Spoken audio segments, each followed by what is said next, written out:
Hello YouTube, my name is John from Vulgar Kitten Studios, and what we're going to be doing is making a tutorial series on how to make a video game. Now this isn't a series about how to make any video game at all.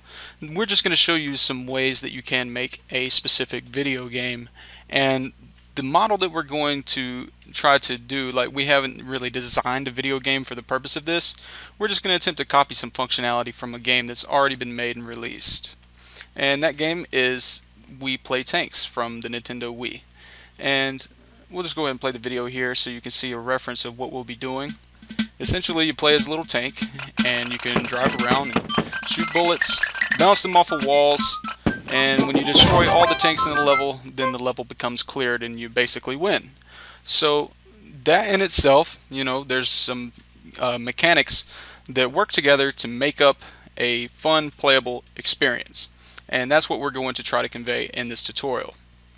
Alright, so our artist has actually put together a package for us to be able to work with. This contains some prefabs and textures and that sort of thing, so we can work with those inside of Unity and just get the ball rolling a little bit quicker. So let's just go ahead and start out. And what I'm going to do is I'm actually going to make a new project. I'm just going to call this prototype. Alright, and we'll make an empty project and let that load up. Alright, and now that we have our empty project, we can go ahead and import all the assets. So we'll double click the package and let that decompress, and you can see all of the assets in here that it wants to import. So we'll go ahead and import that, and it may take a few moments.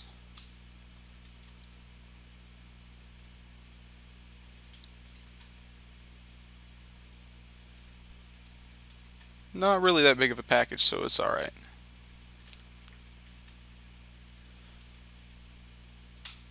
And it's telling me that Blender has stopped working.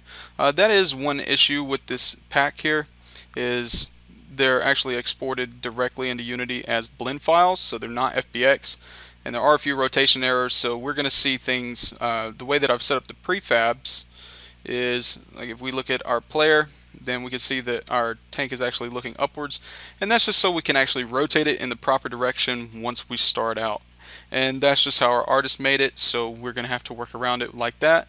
And that's okay, because if you're working on a team, then you're probably going to have to do this sort of thing a lot. Alright, so without further ado, let's just go ahead and get started on the very first thing that we need. And every great video game starts out with a main menu, so we're going to create a main menu. And I'm going to go ahead and create our first C# script and call this main menu.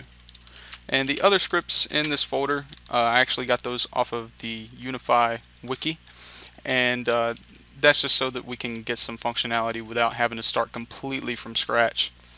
And those are free, so if you want to go over there and check it out, they've got a lot of really useful free utility scripts and stuff, and I'm on there all the time, just as a programmer in general.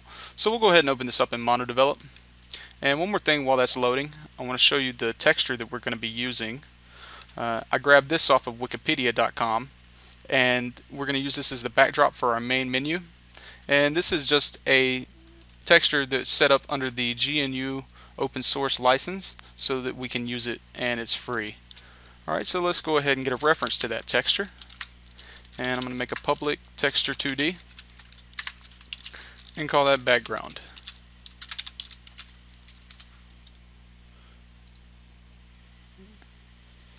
And we'll also need a reference to our GUI skin, which I've actually already put together a skin with the GUI elements that we'll be using. So this tutorial isn't going to cover how to make skins. There's plenty of tutorials on that if you don't already know how to do it. And if you want one, just request one. Next, we'll make a constant integer and call this window or ID, and make that equal to 0, because we'll be using the GUI window function, and that requires an ID to be passed into the parameters. And next we'll need a rect to hold our main menu, so I'll call this main window or main window rect, and we can just make it 0 by default. And so when the game starts up, we want to go ahead and set our cursor to be true. So we'll say screen.showCursor is equal to true, so that we can click our GUI elements. And the reason that we put this parameter in here, or this setting in here, is because in later scripts we'll be actually hiding this so that we can replace it with a reticle. And we're not going to be using update, so I'm just going to go ahead and change this to on GUI and change the comment.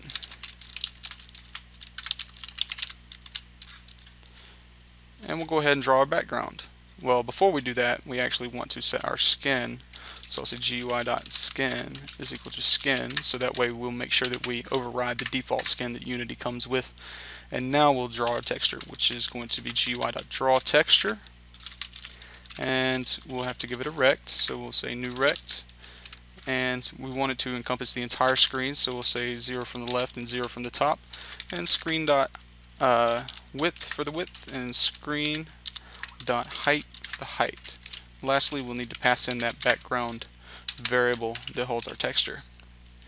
And before we get started on the window, we'll actually need to create a function to hold all of the window functions. So we'll say main window, or all of the window elements, because that's how a window works. You create a function and you can put all of your GUI elements in that function and then just call the window, and then everything that works in the window will work in the onGUI method. And so again, we have to pass in an integer, and we'll call that ID. And in here we'll just say if GUI.button, and we'll have to give it a rect, so we'll say new rect.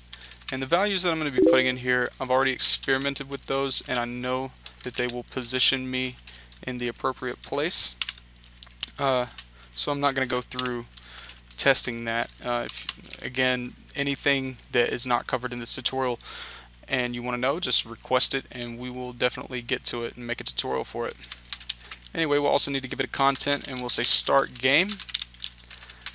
That's what we want to display on our button, and in our button we will want to use application dot load level, and the level that we want to load is going to be level 1.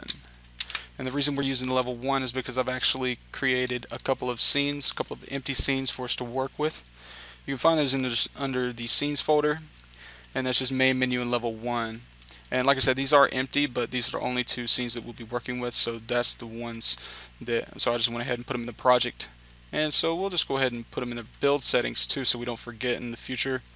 Go ahead and switch our player to web player, and we'll want to drop in our main menu, and we'll want to drop in our level 1. Alright, and let's just go ahead and check out our background texture real quick and see what that looks like. Well, first we actually need to hook it up to our script, so we'll go to main camera and under GUI and grab our texture and throw that on our background. So hit play, and we have a texture. Okay, so let's go ahead and draw our window. And to do that, we'll first need to set our rect, and we'll say that is equal to a new rect, and then we'll position it. And the position is going to be screen.width cut in half, so multiply by 0.5f. And the reason we're using multiplication instead of division is because it's easier on the processor to perform multiplication operations rather than division. Don't really know why, but it is. And also we will subtract from that 125 because of the dimensions we'll be drawing the texture at. It's going to be 250 by 250, so we want to cut that in half. And so we'll say screen.height multiply by 0.5f and subtract from that 125 as well. And for the width and height, obviously we'll be doing 250 by 250. And then finally we'll actually draw the window, which is going to be main menu rect is equal to GUI.window. And in the window we'll first need to give it the ID, which we set up as window ID. And then we'll need the rect, so this very rect that we're using here, and the function, which is going to be main window, and the content, which we will name main menu.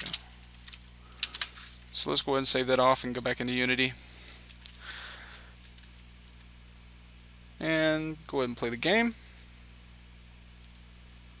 Okay, it's working, but it's using our default Unity GUI skin. Go ahead and click this and it does load the level. And the reason for that is we never actually hooked up our skin, so we'll need to go into textures under GUI under textures and grab our skin and put it in there. And also, before we start the game again, let's go ahead and add some music. So I'll go into audio and add an audio source onto our main camera and go into audio. And these clips I actually got off of playonloop.com and noiseforfun.com. And those are just some websites with some free audio resources that you can use for your video games. There's not many of them, but they are pretty good. And I'll just use this intro clip and drag it on there. And so now when we play the game, it's really loud. So we'll actually cut that volume in half. We'll grab the volume of the audio source and make that 0.5. And see if that's any better. It is. Okay. Also, one more thing to note is we can actually, I'm going to go ahead and cut this off real quick. One more thing to note is we can actually scale our window size and our window, or we can scale our screen size and our window will remain at the proper aspect ratio. Not the texture in the background, but the window at least will. And the reason is because we're calling our main menu rect. We're redrawing that every frame in the OnGUI setting. So if we took this and let's say that we put it in the start method and only drew it one time, you know, a lot of people do that for efficiency, then you would actually exhibit a little bit different behavior. And so that is not exactly desired. Okay, and obviously device widths may not change very much in a real world scenario, but just in case somebody is using a browser, because we're making this for a web browser, somebody's using a browser and is resizing it a lot and decides to play our game, we don't want there to be any inconsistencies. So we're going to put it in the OnGUI method just to be safe. And that pretty much wraps it up for our introduction and main menu part of our tutorial. So I hope you enjoyed episode 1, and I look forward to doing episode 2, and I'll see you then.